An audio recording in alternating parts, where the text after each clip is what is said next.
তারা পরাজয়ের ভয়ে এখন এই ধরনের একটা কথা বলে আমাদেরকে উস্কানোর চেষ্টা করছে, যাতে একটা সাংঘর্ষিক পরিস্থিতি তৈরি হয়।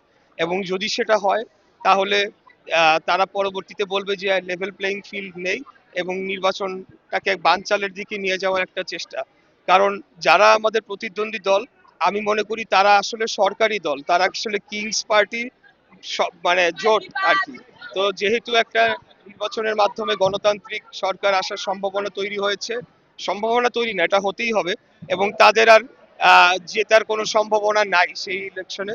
এই কারণেই তারা চাচ্ছে যদি নির্বাচনটাকে বানচাল করে দেওয়া যায়, তাহলে বর্তমানে তারা যে সরকারি ক্ষমতাটা ভোগ করছে সেটাকে তারা আরো দীর্ঘায়িত করবে। তাই আমরা কোনো ধরনের সাইড টক বা কে কি বলছে সেটাকে আমরা কোনো পাত্তা দিচ্ছি না। আমরা তো সরাসরি মানুষের সাথে কানেক্টেড, তা আমরা জনগণের সাথে আছি, জনগণের অভূতপূর্ব সাড়া পাচ্ছি যেখানেই যাচ্ছি।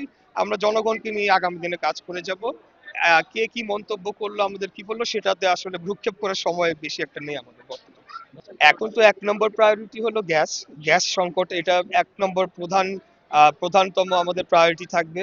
এর পাশাপাশি আপনার বিদ্যুৎ সংকটটা তৈরি হবে আসন্ন আপনার বর্ষা, হ্যাঁ, গ্রীষ্মকালে। এবং এছাড়া এখানে জলাবদ্ধতাও একটা সমস্যা রয়েছে, যেটা আসন্ন বর্ষার আগে আমরা ড্রেনেজ সিস্টেম গুলো সচল করতে চাই। আর দীর্ঘমেয়াদে তো আসলে এখানে ডিসেন্ট্রালাইজ করা ছাড়া অন্য কোনো সমাধান নেই, কারণ যেভাবে ঘনবসতিপূর্ণ হয়ে গিয়েছে সেই পরিমাণে তো আর রাস্তা এই বিল্ডিং কোডে ছিল না।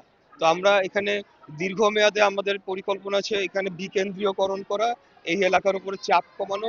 পাশাপাশি আমরা এই এলাকাকে যতটা সম্ভব এখানে রাস্তাঘাটগুলো সম্প্রসারণ করা হবে।